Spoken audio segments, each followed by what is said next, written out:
Bonjour, j'espère que vous allez bien. Aujourd'hui, on va commencer la méthodologie d'implémentation d'un graph set avec Arduino. On va se focaliser sur les aspects logiciels. On verra un ensemble de fonctions d'initialisation, de la lecture des entrées, la lecture des sorties, la mise à jour des étapes, etc.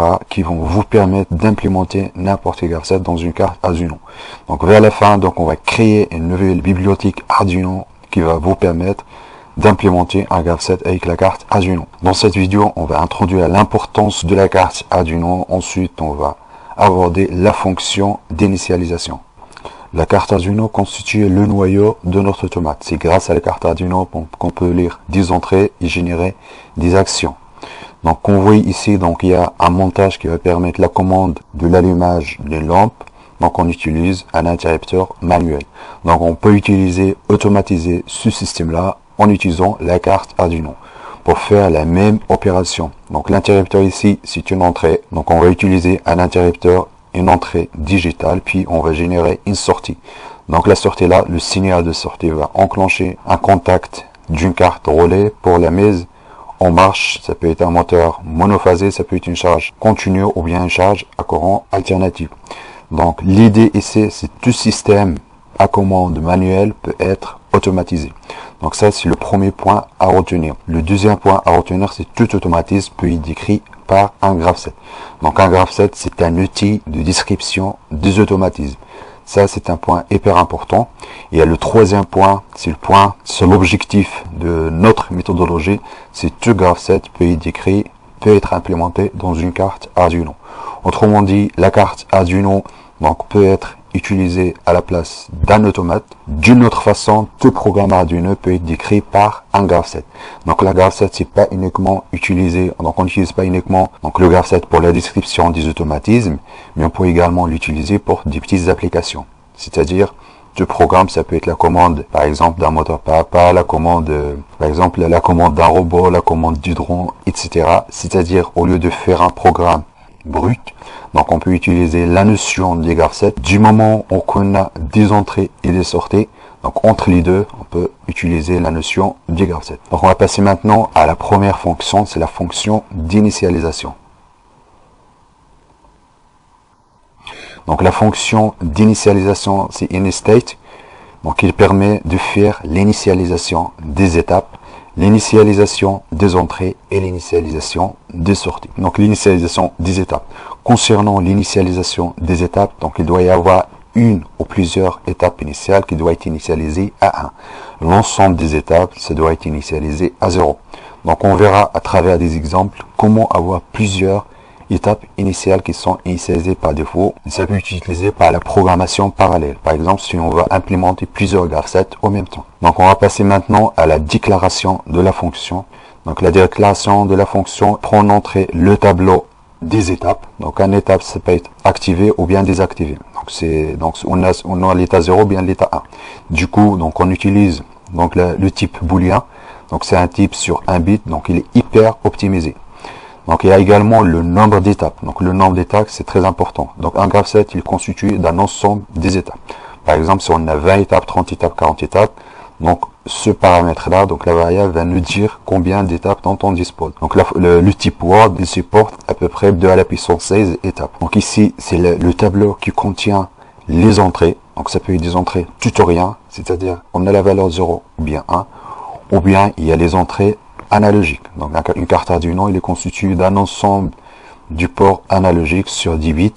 Du coup, pour faire le codage des entrées, donc on va utiliser le type Word. Donc le type Word, c'est sur 16 bits. Autrement dit, on peut coder les entrées analogiques ou bien les entrées tutoriels.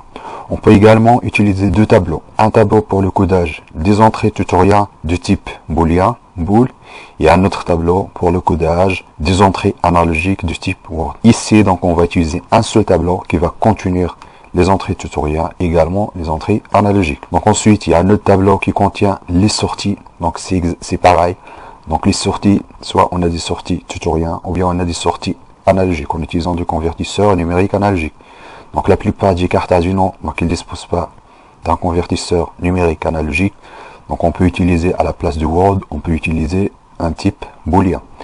Donc le type, c'est très important concernant la méthodologie d'implémentation. C'est grâce au type qu'on peut utiliser l'allocation mémoire. lorsqu'on va déclarer un tableau dans une carte Arduino, ce tableau-là, il est localisé dans la mémoire SRAM.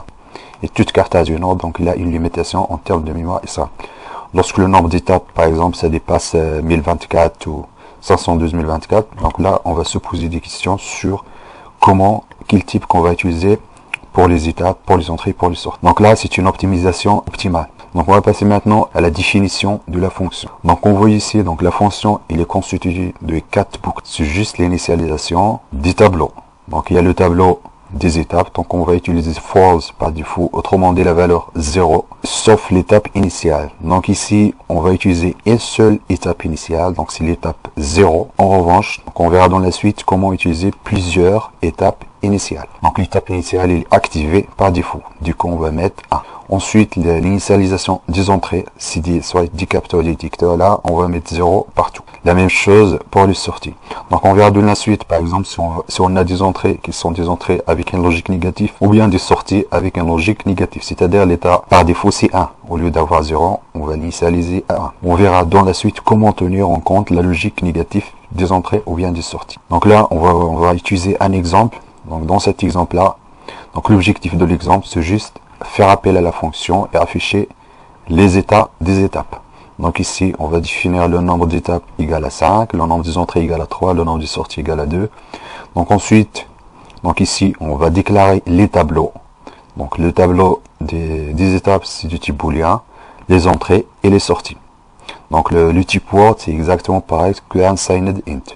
C'est-à-dire on n'a que des valeurs qui sont strictement positives sur ces 8. Donc concernant l'initialisation, donc on va utiliser le pour série pour afficher les états des étapes. Dans la fonction setup, donc on va faire appel à la fonction d'initialisation. Donc on va initialiser les étapes par défaut. Donc les étapes, les entrées et les sorties. Donc concernant le programme principal, donc juste pour afficher les états des étapes. Donc ici, donc on va afficher le numéro d'étape et l'état de l'étape. Concernant l'affichage, donc l'étape 0, donc il est activé par défaut, donc il est égal à 1. Les étapes de 1 à 4, donc ils sont égales à 0. Donc on verra dans la prochaine vidéo la fonction d'activation des sorties. Donc comment activer les sorties. Donc on va faire exactement pareil que la fonction d'initialisation. On va voir le rôle de la fonction, la syntaxe avec une fonction d'appel de la fonction. Également des points d'optimisation de la fonction. Je vous remercie de votre attention et à la prochaine vidéo.